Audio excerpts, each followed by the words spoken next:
সন্দেশখালীর পরিস্থিতি যাকে বলা যায় একেবারে অগ্নিগর্ভ। বেশ কিছুদিন ধরেই দেখা গিয়েছে দিকে দিকে শুধু বিক্ষোভ, চিৎকার, চেঁচামেচি। কয়েকদিন আগেই তপ্ত হয়ে ওঠে সন্দেশখালীর বেড়মজুর এলাকা। সন্দেশখালীর মা বোনেদের ক্ষোভ লাগাতার বেড়েই চলেছে। তবে বর্তমানে এলাকার পরিস্থিতি একেবারে থমথমে। মোতায়েন রয়েছে বিশাল পুলিশ বাহিনী, গোটা এলাকায় চলছে পুলিশি টহল। সঙ্গে পুলিশ আধিকারিকরা এলাকার মানুষদের বাড়ি বাড়ি গিয়ে তাদের সঙ্গে কথা বলছেন। আর প্রশাসনের তরফে যে হেল্প ডেস্ক খোলা হয়েছে তাতে এলাকার মানুষদের তারা যেতে বলছেন। আর সেখানে তাদের যা যা অভিযোগ রয়েছে তা জানানোর জন্য বলা হচ্ছে। তবে এলাকাবাসীর কথাবার্তা শুনে মনে হচ্ছে যে তারা হেল্প ডেস্কে কেউ কেউ যেতে ভয় পাচ্ছেন। আর তাদের মধ্যে অনেকেই সরকারি তহবিল থেকে বিগত দিনে কোনো সহযোগিতা পাননি, মানে সরকারের তরফ থেকে কোনো সহযোগিতা পাননি। আমাদের প্রতিনিধিকে দেখা মাত্রই তারা তাদের ক্ষোভ উগরে দেন।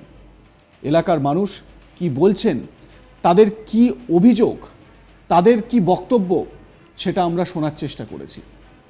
শুনুন আপনারা। পুলিশকে কি বলবো, বলছি যে আমরা তো 1,00,000 টাকাও পাইনি, আমফানের টাকাও পাইনি। একটা ঘর দিল 1,35,000 টাকার ঘর, 1,00,000 টাকা পেয়েছি, 35,000 টাকা পাইনি। কার থেকে পাওয়ার কথা ছিল? এটা এই যে যারা ঘর দিচ্ছে তাদের কাছ থেকে। লোকাল যারা এই পঞ্চায়েতের লোক। হ্যাঁ, পুলিশের তরফ থেকে কি বলছে যে কমপ্লেন করতে? বলছে লিখিত ভাবে দাও, ওখানে জমা দাও। আপনারা দেননি এখন? ওখানে তো হেল্প ডেস্ক করেছে একটা। না, দেয়নি। আমরা এটা জানবো বলে এখানে আমরা জড়ো হয়েছি।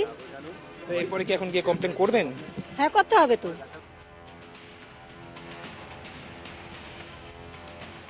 শুনলেন তো, গ্রামের এক মহিলা, তার কথা। তিনি বলছেন, আমরা আয়লা আমফানের টাকা পাইনি। 1,35,000 টাকার ঘর দিয়েছে, তবে 1,00,000 টাকা পেয়েছেন, 35,000 টাকা তারা পাননি। এমনটাই অভিযোগ করছেন তারা। এবারে এই যে ঘর, সেই ঘর কি আবাসের ঘর? আবাস যোজনার জন্য যে বরাদ্দ, সেই বরাদ্দের ঘর কিভাবে তাদের সেই টাকা দেওয়া হলো? আর 1,35,000 যদি দেওয়ার কথা থাকে তাহলে শুধুমাত্র 1,00,000 টাকা দেওয়া হয়েছে, তাহলে বাকি 35,000 টাকা কোথায় গেল? এবারে একবার ভেবে দেখুন, যদি এই ঘটনা প্রত্যেকটি পরিবারের সঙ্গে করা হয় ওই এলাকায়, তাহলে কতগুলো টাকা সেখান থেকে চোট হয়েছে।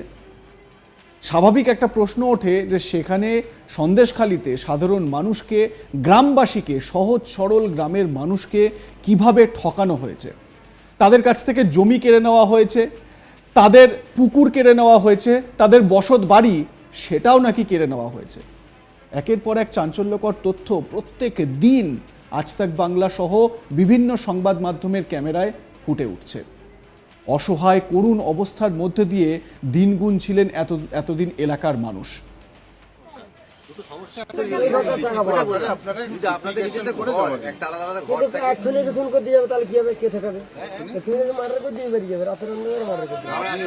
আপনার বাড়ি রাস্তার জন্য অ্যাপ্লিকেশন করবেন, তার জন্য আপনাকে কথা দিকে যাবেন না, বা ওটা ওনার সমস্যা। আপনি বলুন ওনাকে, বা আপনারা যদি কোনো নিজস্ব সমস্যা থাকে ইন্ডিভিজুয়াল, টাকা অনেক হয়ে গেছে। এলাকায় পুলিশ কর্তারা যাচ্ছেন, পুলিশ আধিকারিকরা যাচ্ছেন, তারা ওই এলাকার সাধারণ মানুষের কথা শুনছেন। কিন্তু অভিযোগের পাহাড় তো মাউন্ট এভারেস্টকেও ছাপিয়ে গিয়েছে। তাহলে এত অভিযোগ তারা শুনবেন কিভাবে? হ্যাঁ, অনেক জায়গায় হেল্প ডেস্ক তৈরি করা হয়েছে, অনেক জায়গায় পুলিশি পিকেট রয়েছে ছোটোখাটো, যেখানে গ্রামের মানুষকে আসতে বলা হচ্ছে এবং সেখানে তাদের অভিযোগ জানানোর কথা বলা হচ্ছে।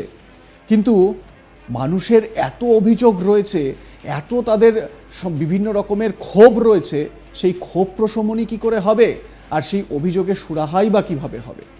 একবার ভেবে দেখুন, যে মহিলাটি আজ তাক বাংলার ক্যামেরার সামনে দাঁড়িয়ে বলছেন যে আমাদের বাড়ি ছিল এখানে, আমাদের পুকুর ছিল এটা, সেগুলো সব দখল করে নিয়েছে, আমাদের কাছে প্রমাণ আছে, কিন্তু আমাদের কিছু করার নেই। কতটা অসহায়, কতটা করুণ পরিস্থিতি তাদের, বুঝতে পারছেন? শহুরে আদব কায়দায় আমরা যারা বড় হয়েছি বা এই শহরাঞ্চলে যারা আমরা বসবাস করি, তারা হয়তো সন্দেশখালীর ওই প্রত্যন্ত একটা দ্বীপ এলাকায় কি হচ্ছে আমাদের এতদিন কোনো ধারণাই ছিল না। এবং এই শেখ শাহজাহান তার দলবল সেখানে কি করেছে সেই কাহিনী শোনাচ্ছেন এলাকার মানুষ। দেখুন, তৃণমূল কংগ্রেস রাজ্যের শাসক দল তারা বিভিন্ন সময় বলছে যে এটা সাজানো ঘটনা, বেশিরভাগ অভিযোগই মিথ্যে, কিছু কিছু অভিযোগের সত্যতা রয়েছে কিন্তু সব অভিযোগ সত্য নয়, গ্রামের মানুষকে সাজিয়ে এই সমস্ত বলানো হচ্ছে, কাল্পনিক ঘটনা এই রকমও কথা বলা হচ্ছে। কিন্তু প্রশ্ন উঠছে, ওই এলাকার বিভিন্ন জায়গার মানুষ, বিভিন্ন পাড়ার মানুষ, সন্দেশখালীর ওই দ্বীপ অঞ্চলের বিভিন্ন জায়গার মানুষ, তারা সমবেত কণ্ঠে এক সুরে একই রকমের অভিযোগ করে যাচ্ছেন দিনের পর দিন।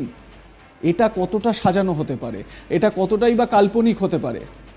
আর যদি প্রশাসন বা পুলিশের কথা বলা হয়, তাহলে আমাদের ক্যামেরার সামনেই অনেক সাধারণ মানুষই এই অভিযোগও করেছেন যে পুলিশ তাদেরকে শাসাচ্ছে, রাত হলেই তারা বাড়িতে আসছে, মিডিয়ার সঙ্গে, সাংবাদিকদের সঙ্গে কথা না বলার জন্য হুঁশিয়ারি দিচ্ছে এক প্রকার, কার্যত কথা বললেই বিপদ আছে এরকমও বলা হচ্ছে।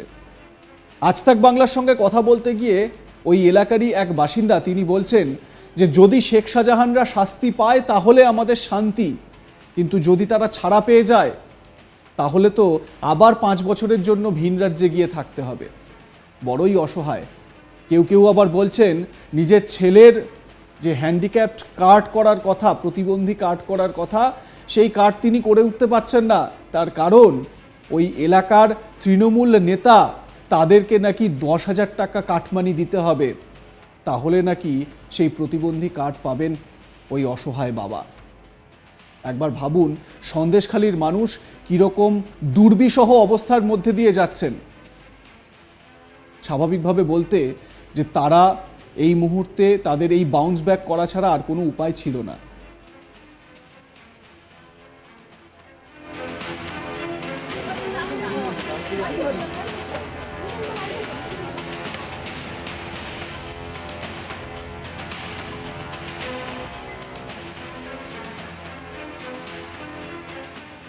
আমার কলিগ সূর্যাগ্নি রায় ওই এলাকায় গিয়েছেন, সন্দেশখালীতে গিয়ে এলাকার মানুষের সঙ্গে কথা বলেছেন। কি বলছেন তিনি তার প্রতিবেদনে শুনুন। একাধিক কমপ্লেন যখন পুলিশ এখান থেকে যাচ্ছিল সন্দেশখালীর বেরমজুরে, এখানে মহিলারা পুরোপুরি তাদের সামনে এসে যে তাদের কি কি সমস্যা আছে, শুধুমাত্র মহিলা না গ্রামবাসী বললে হবে, সেখানে কিন্তু এখানে তারা এসে তাদের কি কি সমস্যা আছে সেই সমস্যাগুলোর নিয়ে কিন্তু তারা পুলিশের সাথে কথা বলার চেষ্টা করে। তারা একাধিক তাদের সমস্যা সামনে তুলে ধরে, আর পুলিশের পক্ষ থেকে তাদেরকে বোঝানো হয় যে 144 যেহেতু চলছে এখানে অ্যাসেম্বলি না করতে, আর যাদের যা যা সমস্যা আছে সেই সমস্যাগুলো কিন্তু হেল্প ডেস্কে গিয়ে কিন্তু সেগুলো ফাইল করতে। দেখতে থাকুন আজ তাক বাংলা, সাবস্ক্রাইব করে নিন চ্যানেলটি।